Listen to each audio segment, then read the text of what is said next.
Hi dears, good evening. എല്ലാവർക്കും നമസ്കാരം. അബിയുടെയും ജാനകിയുടെയും നാളത്തെ പ്രമോ വിശേഷത്തിലേക്ക് എല്ലാ കൂട്ടുകാർക്കും സ്വാഗതം. അങ്ങനെ നമ്മുടെ അളകാപുരി തറവാട്ടിനെ ഇളക്കി മറിച്ചുകൊണ്ടിരിക്കുകയാണ് നമ്മുടെ അജയ് പറഞ്ഞു കൊടുത്ത കാര്യങ്ങളൊക്കെ കേട്ടതിന് ശേഷം ആ പ്രഭാവതി ആണെങ്കിലോ സൂര്യനാരായണൻ്റെ അടുത്ത് വന്നിട്ട് പുള്ളിക്കാരൻ്റെ അടുത്ത് ദേഷ്യപ്പെടുകയാണ്. അതെ, ഇത്രയും കാലവും ഞാൻ അബിയെ വേർതിരിച്ചൊന്നും അല്ലല്ലോ കണ്ടിരുന്നത്, എന്നിട്ട് നിങ്ങൾ എന്താ ചെയ്തത്? ഇതൊന്നും അത്ര ശരിയല്ല എന്നൊക്കെ പറഞ്ഞിട്ട് പ്രഭ ഇങ്ങനെ സംസാരിച്ചുകൊണ്ട് നിൽക്കുക. ഈ സമയമാണെങ്കിലോ സൂര്യ പറഞ്ഞു, എൻ്റെ പ്രഭ നീ ഒന്ന് തണുക്ക്. ദേ, ഞാൻ നമ്മുടെ മക്കളാണെന്ന് മാത്രമേ കണ്ടിട്ടുള്ളൂ. അങ്ങനെ മക്കൾക്കിടയിലൊന്നും ഒരു വേർതിരിവും ഞാനും കണ്ടിട്ടില്ല. അതുകൊണ്ട് നീ ഞാൻ പറയുന്നതൊന്ന് മനസ്സിലാക്ക്. എനിക്ക് ഒരിക്കലും നിന്നിൽ നിന്ന് ഈ സത്യം മറച്ചു വെക്കണമെന്നൊന്നും ഉണ്ടായിരുന്നില്ല. പക്ഷേ എന്തുകൊണ്ടോ ഞാൻ നിന്നോടത് പറഞ്ഞില്ല എന്ന് മാത്രമെന്ന് പുള്ളിക്കാരൻ പറഞ്ഞു. അത് തന്നെയാണ് ഞാൻ പറഞ്ഞത്. നിങ്ങളെ എന്നോട് ഈ സത്യങ്ങൾ മുഴുവനും മറച്ചു പിടിക്കുമായിരുന്നു. 5 വർഷമായിട്ട് നിങ്ങൾ ഈ സത്യങ്ങൾ നിങ്ങളുടെ ഉള്ളിൽ തന്നെ വെച്ചില്ലേ? എന്നിട്ടും ആ അബിയോട് ഞാൻ ഇതുവരെ എന്തെങ്കിലും ഒരു വേർതിരിവ് കാണിച്ചിട്ടുണ്ടോ? എൻ്റെ മറ്റു മക്കളെ പോലെ തന്നെയല്ലേ ഞാൻ അവനെ കണ്ടിരുന്നത്? അതുപോലെ നിങ്ങൾ പരിഗണിച്ചില്ലല്ലോ എന്നൊക്കെ പറഞ്ഞ് പ്രഭ ദേഷ്യപ്പെട്ട് നിൽക്കുക. അപ്പം നമ്മുടെ അജയ് പറഞ്ഞ കാര്യങ്ങൾ മുഴുവനും പ്രഭാവതിയുടെ മനസ്സിലുണ്ട്. അതുകൊണ്ട് തന്നെ പ്രഭ ഈ കാര്യങ്ങളൊക്കെ ആലോചിച്ച് എൻ്റെ മക്കൾക്ക് കൂടി അവകാശപ്പെട്ടതായിരുന്നു. പക്ഷേ നിങ്ങൾ എന്നോടൊന്നും ആലോചിക്കാതെ ഇങ്ങനെയുള്ളൊരു തീരുമാനം എടുത്തതിൽ എനിക്ക് ഒട്ടും അംഗീകരിക്കാൻ പറ്റില്ല എന്നൊക്കെ പറഞ്ഞ് അവൾ ദേഷ്യത്തിൽ ഇങ്ങനെ നിൽക്കുമ്പം സൂര്യയാണെങ്കിലോ, എൻ്റെ പൊന്നു മോളെ, നീ ഒന്ന് സമാധാനപ്പെട്. പ്രഭ, ഞാൻ പറയുന്ന കാര്യങ്ങളൊക്കെ നീ ഒന്ന് മനസ്സിലാക്ക്. ഒരിക്കലും ഞാൻ നമ്മുടെ മക്കളെയൊന്നും സെപ്പറേറ്റായിട്ട് കണ്ടിട്ടില്ലടോ. പിന്നെ തന്നോട് പറയാതിരുന്നതെന്ന് പറഞ്ഞാൽ ആ സമയത്ത് അങ്ങനെയൊക്കെ ആയിരുന്നു സംഭവിച്ചത്. അന്ന് ആ ഒരു എസ്റ്റേറ്റ് കയ്യിൽ വരുന്ന സമയം നമ്മുടെ ജാനകിയുടെയും അഭിയുടെയും വിവാഹം നടന്ന സമയമായിരുന്നു. അറിയാലോടോ, ജാനകി ആരോരും ഇല്ലാത്തൊരു വീട്ടിലെ കുട്ടിയാണെന്ന്.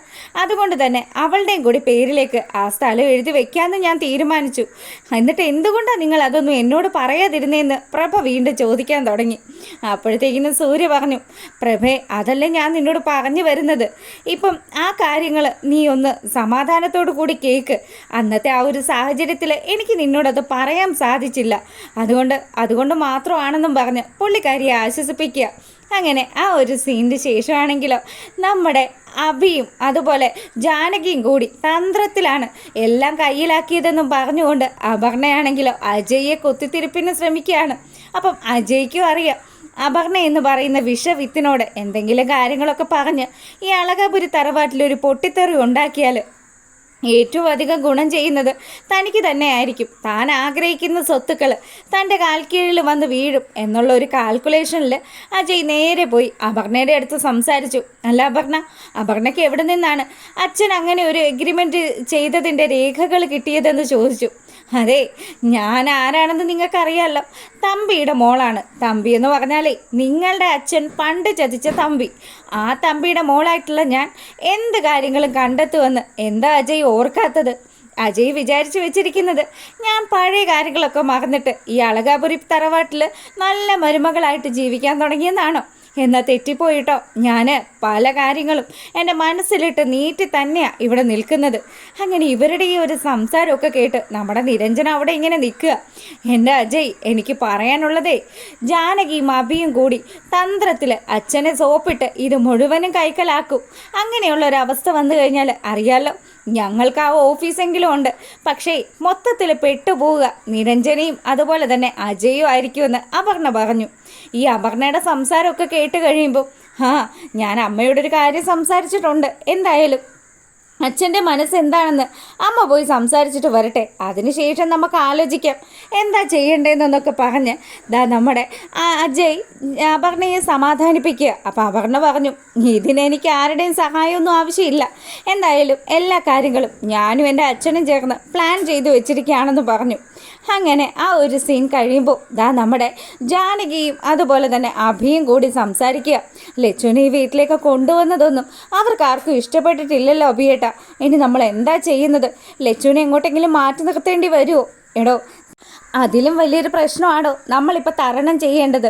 അറിയാലോ, ആ ഒരു എസ്റ്റേറ്റ് അച്ഛൻ നമ്മുടെ പേരിലാണ് എഴുതി വെച്ചിരിക്കുന്നത്. അത് കാരണം ഈ വീട്ടിൽ ചില്ലറപ്പുകലല്ല ഉണ്ടാവുന്നത്. അവരെല്ലാവരും കൂടി ചേർന്ന് നമ്മളെ ഒറ്റപ്പെടുത്താനുള്ള സാധ്യതയൊക്കെ ഉണ്ട്. അഭിയേട്ടൻ പറഞ്ഞതൊക്കെ ശരിയാ. പക്ഷേ അഭിയേട്ടനൊന്ന് ആലോചിച്ച് നോക്ക്. അച്ഛൻ നമുക്ക് ആ ഒരു എസ്റ്റേറ്റ് തന്നിട്ടുണ്ടെങ്കിൽ കോടിക്കണക്കിന് വില മതിക്കുന്ന ഈ അളകാപുരി തറവാട്ടിൽ നിന്നും ഒന്നും തന്നെ നമുക്ക് കിട്ടാനുള്ള സാധ്യത ഉണ്ടാവില്ല എന്ന് അവൾ പറയുകയാണ്. അപ്പം നമ്മുടെ ജാനകിയുടെ ഈ സംസാരം കേട്ട് കഴിയുമ്പം അഭിയാണെങ്കിലോ, എന്താടോ തനിക്ക് സ്വത്തിനോടും പണത്തിനോടും ഒക്കെ ആഗ്രഹമുണ്ടോ? ഒരിക്കലും ഇല്ല ഏട്ടാ, ഞാൻ അത് പറഞ്ഞു എന്ന് മാത്രമേ ഉള്ളൂ. എന്തായാലും നമുക്കിവിടുത്തെ ഒരു സാധനവും ആവശ്യമില്ല. നമുക്ക് എപ്പോഴാണെന്ന് വെച്ചാൽ ഇവിടെ നിന്ന് ഇറങ്ങാം, നമ്മൾ മുന്നേ തീരുമാനിച്ചതുപോലെ തന്നെ. അങ്ങനെ ജാനകി നമ്മുടെ അഭിയെ സമാധാനിപ്പിക്കുക. പിന്നീടാണെങ്കിലോ അജയെ ക്വസ്റ്റ്യൻ ചെയ്തുകൊണ്ടിരിക്കുന്ന നമ്മുടെ നിരഞ്ജനയെ കാണിക്കുക. അപ്പം നിങ്ങൾ എന്താ ഇതിനും വേണ്ടി അപർണയുടെ അടുത്ത് സംസാരിച്ചുകൊണ്ട് നിൽക്കുന്നുണ്ടായിരുന്നല്ലോ. അപർണയുടെ അടുത്ത് സംസാരിച്ചതോ?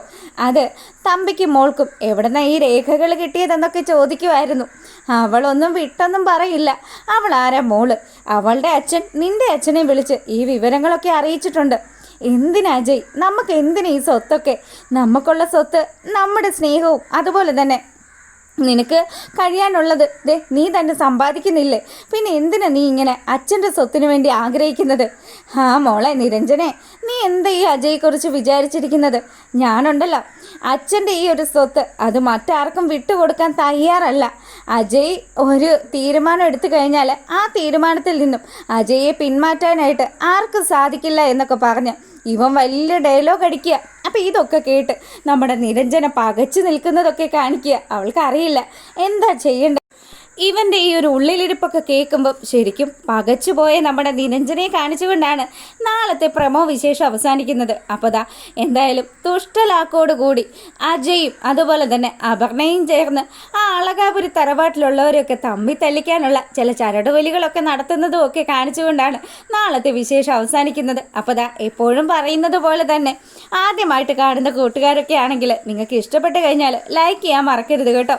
അതേപോലെ തന്നെ സബ്സ്ക്രൈബ് ചെയ്ത് കാണാത്ത ആൾക്കാരൊക്കെ ഒന്ന് സബ്സ്ക്രൈബ് ചെയ്ത് കൂടെ സപ്പോർട്ട് ചെയ്ത് കഴിഞ്ഞാൽ വലിയ കാര്യമായിരുന്നു. വീഡിയോ ഇഷ്ടമായാൽ ലൈക്ക് ചെയ്യാൻ മറക്കരുതേ. അപ്പോൾ ഓക്കെ, താങ്ക്